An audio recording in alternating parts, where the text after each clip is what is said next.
दोस्तों, आपके और आपकी सफलता के बीच में केवल एक व्यक्ति खड़ा है और वो स्वयं आप ही हैं। आप जो चाहें वो कर सकते हैं, लेकिन दूसरों के भरोसे आप कभी भी कोई काम मत शुरू करिए। बहुत सारे लोग आपकी ज़िंदगी में होंगे, बहुत सारे मित्र होंगे, बहुत सारे शुभचिंतक दिखने का प्रयास करेंगे, लेकिन जब आप मुसीबत में होंगे तो वो आपके पीछे से चले जाएंगे। कुछ ठहरेंगे, कुछ चले जाएंगे। बहुत कम लोग ही बचेंगे जो निस्वार्थ रिश्ता निभाएंगे। ऐसे लोगों को पहचानना मुश्किल नहीं है। कहते हैं ना कि विपद कसौटी जो कसे तेई साँचे मीत।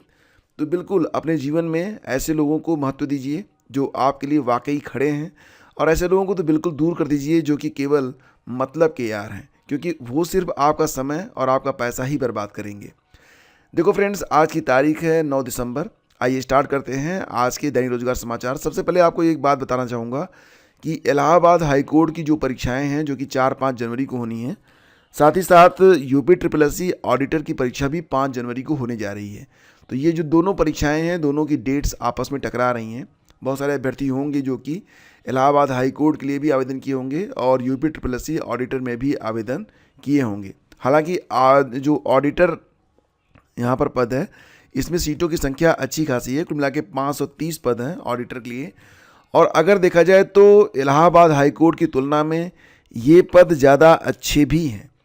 यानी कि अगर आपको चुनाव करना ही पड़ जाए कि इलाहाबाद हाई कोर्ट की परीक्षा दें या फिर यूपी ट्रिपल एससी ऑडिटर की परीक्षा दें, तो अगर आपकी एलिजिबिलिटी बिल्कुल सही है ऑडिटर के लिए, तो आप ऑडिटर को चुनें, ये ज़्यादा बेहतर होगा। इसमें हर मामले में, यानी कि जो ये पद है, इसमें जो पे स्केल है, इसमें जो सुविधाएं मिलेंगी, इसमें जो आपका रुतबा होगा, वो इलाहाबाद हाई कोर्ट से कहीं अधिक बेहतर रहेगा। तो दोनों में से बेहतर तो यूपी ट्रिपल एससी ऑडिटर ही है। हाँ, एक बात ज़रूरी है कि अगर आपने यूपी ट्रिपल एससी ऑडिटर के लिए आवेदन नहीं किया है या आपकी एलिजिबिलिटी नहीं है, ऐसी कंडीशन में आप इलाहाबाद हाई कोर्ट की परीक्षा के लिए अगर आपने फॉर्म भरा हुआ है तो आप परीक्षा जरूर दीजिएगा। ये परीक्षाएं 4-5 जनवरी को होंगी। हालांकि डेट्स आपस में तो टकरा रही हैं, लेकिन अब देखते हैं कि आगे आयोग क्या करता है। फिलहाल मुझे लगता है कि क्योंकि इलाहाबाद हाई कोर्ट की परीक्षा 2 दिन हो रही है, 4-5 जनवरी को, तो अगर यहाँ पर टलनी होगी तो यूपी ट्रिपल एससी की परीक्षा ऑडिटर की परीक्षा ही टलेगी। बाकी परीक्षाएं यहाँ पर टलने वाली तो नहीं प्रतीत होती हैं। आगे बढ़ेंगे, आपको बता दें कि लेखपाल भर्ती के लिए आप लोगों में से बहुत सारे लोगों ने पूछा है कि लेखपाल भर्ती में जो 9000 पदों पर विज्ञापन आने वाला है, तो आपको बता दें कि ये जो विज्ञापन आएगा वो इसी महीने आ जाएगा। आपको दिसंबर 2024 में ही जो विज्ञापन है देखने को मिल जाएगा। और ये जो भर्ती होने वाली है ये 2023 की पीटी से होने वाली है। ठीक है, तो सीरियसली इसमें अगर आप चयनित होना चाहते हैं तो अभी से आपको तैयारी में लगना पड़ेगा, क्योंकि पिछली बार आपने देखा था कि लेखपाल भर्ती में जो आवेदन आए थे वो पदों की संख्या में बहुत ज़्यादा थे और फिर मेरिट भी बहुत अच्छी जाती है। आप कम से कम 85 के आसपास का टारगेट लेकर चलेंगे तो ही आप 80 ले पाएंगे। और अगर आप 80 से कम अंक लाते हैं, 100 अंकों की परीक्षा होती है और 80 से कम अंक लाते हैं, तो चयनित होने की उम्मीद मत रखिएगा, क्योंकि पिछली बार बहुत सारे बच्चों ने लगभग 72-73 अंक पाकर भी वो चयनित नहीं हो सके थे। जो मेरिट गई थी वो लगभग 76 या समथिंग ऐसे ही कुछ गई थी। तो आप लोग 80 से ऊपर ही स्कोर लाने का प्रयास करें, और ये तभी संभव होगा जब आप 85 प्लस के लिए तैयारी करेंगे। और देखो, बात करते हैं रीट के बारे में। तो रीट का नोटिफिकेशन भी दिसंबर के महीने में जारी किया जाएगा। और ध्यान दीजिएगा कि रीट का जो नोटिफिकेशन है वो तो इसी महीने आ जाएगा, लेकिन रीट की जो परीक्षा है, जो एग्ज़ाम है, इस परीक्षा को फरवरी 2025 में कराने की तैयारियां चल रही हैं। और इस बार एक बड़ा बदलाव ये किया गया है कि बीएड या फिर डीएलएड प्रथम वर्ष के जो बच्चे हैं वो लोग भी रीट परीक्षा में शामिल हो सकेंगे। इससे 1.5 लाख लोगों को फ़ायदा होगा। लेकिन एक बात ध्यान रखिएगा कि ये जो अवसर मिल रहा है बीएड और डीएलएड प्रथम वर्ष को, ऐसा नहीं है कि बीएड और डीएलएड प्रथम वर्ष के बाद अगर रीट पास कर लेंगे तो वो शिक्षक भर्ती परीक्षा में शामिल हो जाएंगे या फिर शिक्षक बन जाएंगे। नहीं, ऐसा नहीं होगा। शिक्षक बनने के लिए उन्हें अपनी एलिजिबिलिटी पूरी करनी पड़ेगी। सिर्फ यहाँ पर उनको फ़ायदा ये मिल रहा है कि बीएड या डीएलएड में अगर वो एडमिशन ले चुके हैं तो रीट की परीक्षा दे सकते हैं, क्योंकि जो रीट की वैधता होती है, रीट जो है यह लाइफ टाइम वैध रहता है, ज़िंदगी भर आपके काम आएगा। तो आप बीएड डीएलएड में जैसे ही आपने एडमिशन लिया, अगर आप रीट दे देते हैं, पास हो जाते हैं, तो ये जो सर्टिफिकेट मिलेगा ये आपके लाइफ टाइम काम करेगा। जब आप बीएड पूरा कर लेंगे, डीएलएड पूरा कर लेंगे, इसके बाद जब शिक्षक भर्ती में कभी भी आप शामिल होंगे तो आपको वेट नहीं करना पड़ेगा। आराम से आप जो है परीक्षा में बैठ सकेंगे, परीक्षा में चयनित भी हो सकते हैं।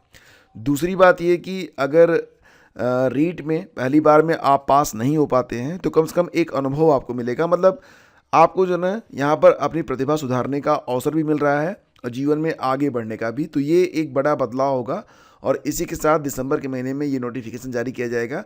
नोटिफिकेशन जारी होगा, उसके बाद लगभग 1 महीने का समय आपको मिलेगा आवेदन करने के लिए। उसके बाद फरवरी में ये परीक्षा करवाई जाएगी। तो ये कुछ बड़े बदलाव इस बार रीट में किए जा रहे हैं और फिलहाल अब जितने भी अभ्यर्थी रीट वाले हैं उनके पास भी समय नहीं बचा है। लगभग आपका दिसंबर आधा निकल चुका है और अब आपके पास जनवरी बचा हुआ है।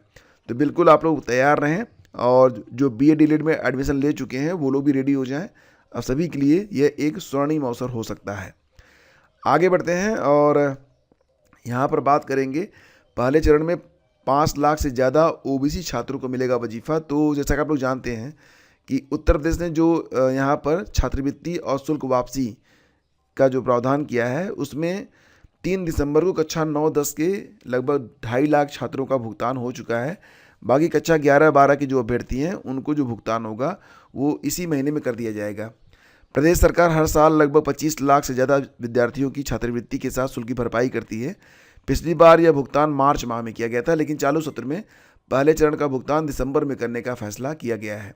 तो पहले चरण में उन छात्रों को शामिल किया गया है जिन्होंने अपना ऑनलाइन आवेदन किया है और उनका जो डेटा है वो करेक्ट मिला है। इसके बाद पिछड़ा वर्ग कल्याण विभाग के प्रमुख सचिव सुभाष चंद्र शर्मा ने सभी जिला स्तरीय अधिकारियों को निर्देश दिए हैं कि जैसे जैसे उन्हें NIC से स्क्रूटनी के बाद विद्यार्थियों का डेटा मिलता जाए वैसे वैसे उसे लॉक कर दिया जाए।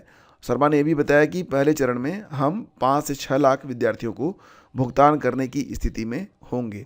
तो इस प्रकार से जो स्कॉलरशिप की बात है वो यहाँ पर की जा रही है।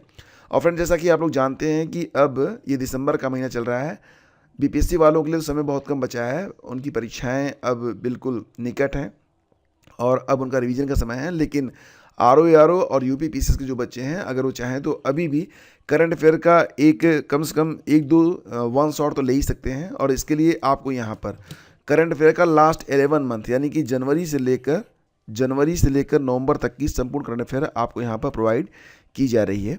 तो आप चाहें तो ये PDF यहाँ पर परचेज कर सकते हैं। आपको बता दें कि जनवरी से लेकर नवंबर तक की PDF आपको एक साथ यहाँ पर उपलब्ध करवा दी जाएगी। आप चाहें तो नवंबर की जो PDF है उसको भी अलग से ले सकते हैं और यहाँ पर कंप्लीट इन्फॉर्मेशन आपको दे दी गई है। देखो यहाँ ना जो प्रश्न आपको मिलेंगे इसमें क्वेश्चन के साथ साथ स्टैटिक GK का प्रश्न भी आपको मिल जाता है और सभी प्रश्नों की जो डिटेलिंग होती है ना वो भी आपको उपलब्ध करवा दी जाती है। तो जो लोग अभी तक परचेज़ नहीं किए हैं चाहे तो परचेज़ कर सकते हैं और वन शॉट इसे देख सकते हैं। डेफिनेटली इससे आपको फ़ायदा मिलेगा। तो फ्रेंड्स, ये थी आज की पूरी अपडेट। मिलते हैं आपसे अगले वीडियो में। आज्ञा दीजिए। नमस्कार, जय हिंद। अपना ख्याल रखिए, स्टडी को जारी रखिए। Thank you.